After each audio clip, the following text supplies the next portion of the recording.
ayan, medyo magalaw lang, pero pagpasensyahin nyo po rito yung aking video. So ayan, oh, ayan, cornfields. Okay, ayan, so malawak yung cornfield dito, no, na highway. Ito pala yung barangay road na ito ay nasemento, no, no panahon ni President Duterte. So for the first time na nasemento po itong daan na ito.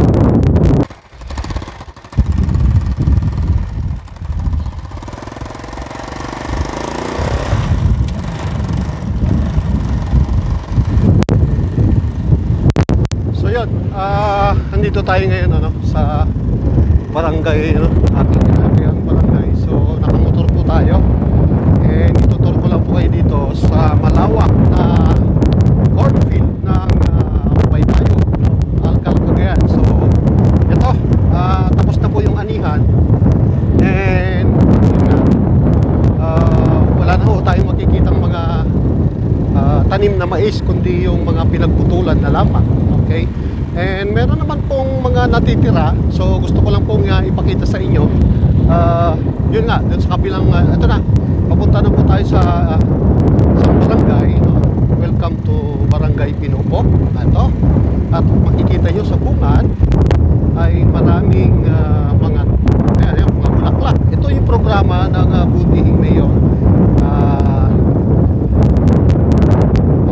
Dean Antonio. So makikita nyo maraming bulaklak dito. Pagpasok mo pa lang sa barangay, yun na, barangay Pinupo.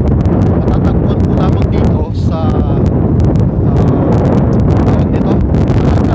dito po lamang po makikita, kung makikita nyo, maraming cornfields, no?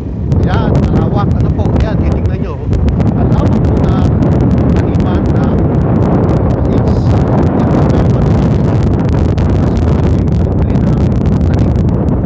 And of course, so hindi pa natin nakita to sa video. So ngayon lang po natin nadaanan, and nag-practice po tayo sa pagpuputo, and yun nga, hindi pa natin nakakalimutan yung pagpuputo, kasi sa totoo lang mag-aamayo na po tayo sa pagpuputo, kasi nga ay disgrasya. So ngayon, dito lang sa malawak na daan, ano, walang gaano so inulit ko, dito po ako sa bayan ng Cagayan Valley. So gusto ko lang i-share sa inyo. So hindi na po tayo papasok dun sa mga saluban, ano, kasi iikot pa tayo. So hanggang dito na lang dito sa area na to, at tayo ibabalik na ulit sa ating mga pinanggalingan. Okay, so ito nga, may mga mais pa, eh nakakatuwa, ano, kung mapapansin nyo, nakakatuwa kasi meron pang malunggay. Ayan, kita nyo, malunggay, ang paborito kong malunggay. So ito, yan, kung makikita nyo yung mga ano, oh, reaper na pala. Sa totoo lang po, ano, kung mapapansin nyo, ang bakit ito, ano, itong forecast,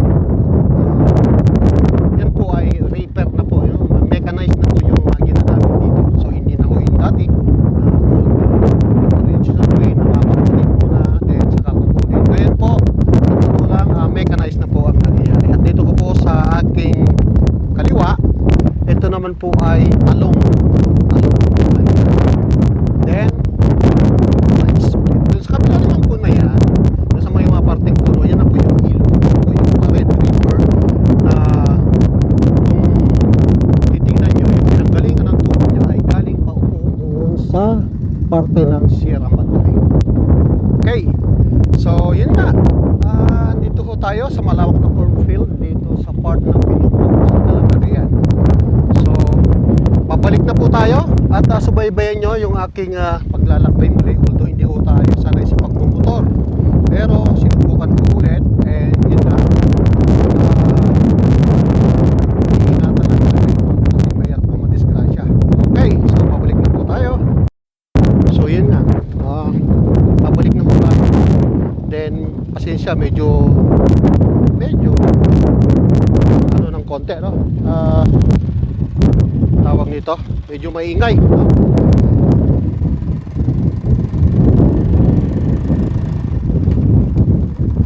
So ayan, medyo magalaw lang, pero pagpasensyahin niyo po rito yung aking video. So ayan, no? Ayan, cornfields. Okay, ayan. So malawak yung cornfield dito, no? Na highway.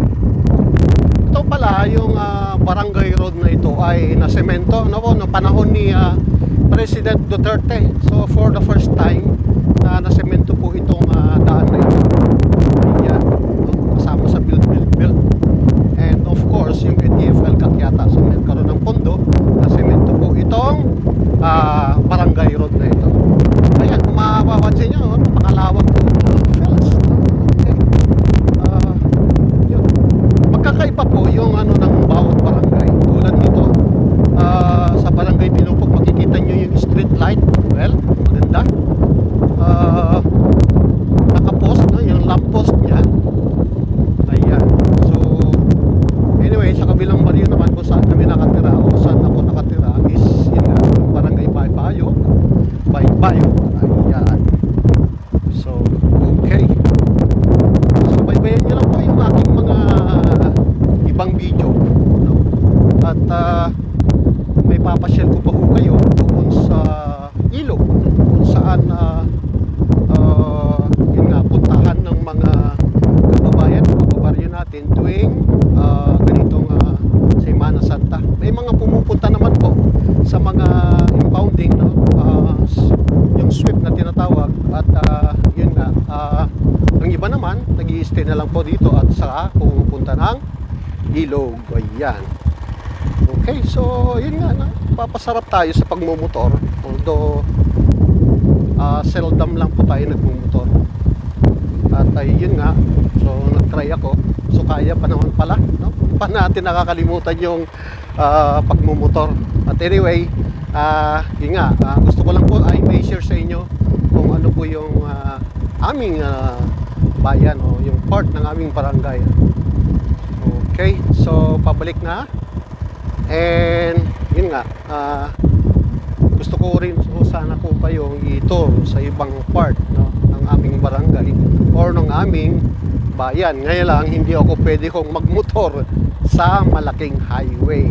Ayan, so hanggang dito na lang, ganito lang ginagawa ko. So maraming salamat po sa pagsusubaybay sa aking mga videos, sa aking YouTube channel, and of course sa aking FB account. Ang aking GP Mix Vlog ay yung dating GP Mushroom ay nagiging GP Mix Vlog na po. Okay, thank you so much.